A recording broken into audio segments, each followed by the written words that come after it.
5वां अध्याय श्लोक संख्या 11। श्री भगवान कहते हैं,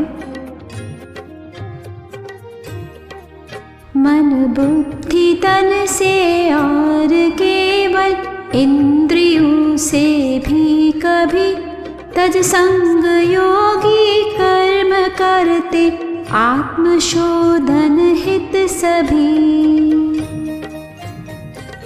इस श्लोक में कर्मयोग का एक बहुत महत्वपूर्ण सिद्धांत बताया गया है। श्री कृष्ण बताते हैं कि जब मनुष्य आसक्ति को पूरी तरह छोड़कर कर्म करता है, तब उसके कर्म केवल बाहरी कार्य नहीं रहते, बल्कि उसके अंतःकरण की शुद्धि का साधन बन जाते हैं। कर्मयोगी अपने जीवन में कर्म करने से कभी नहीं रुकता। वह एक क्षण के लिए भी कर्म से पीछे नहीं हटता, लेकिन उसके कर्म करने का भाव सामान्य मनुष्य से अलग होता है।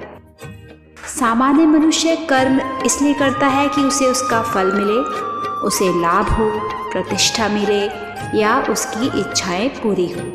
लेकिन कर्मयोगी ऐसा नहीं करता।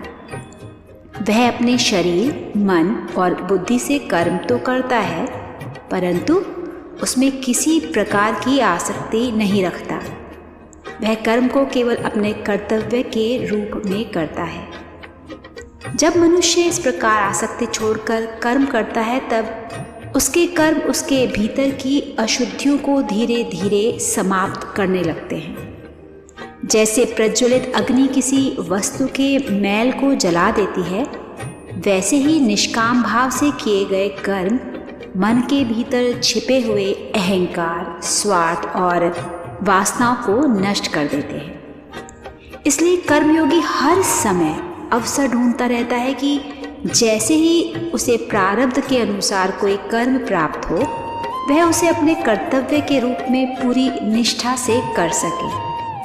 वह कर्म से भागता नहीं, बल्कि उसे अपने आत्मिक विकास का माध्यम समझता है। ऐसे कर्म करते करते धीरे धीरे उसका अंतःकरण शुद्ध होता जाता है, और जब अंतःकरण शुद्ध हो जाता है, तब उसी शुद्ध हृदय में परमात्मा का निवास होता है। इस प्रकार कर्मयोग का उद्देश्य केवल बाहरी कार्य करना नहीं है, बल्कि कर्म के माध्यम से अपने मन और हृदय को शुद्ध करना है।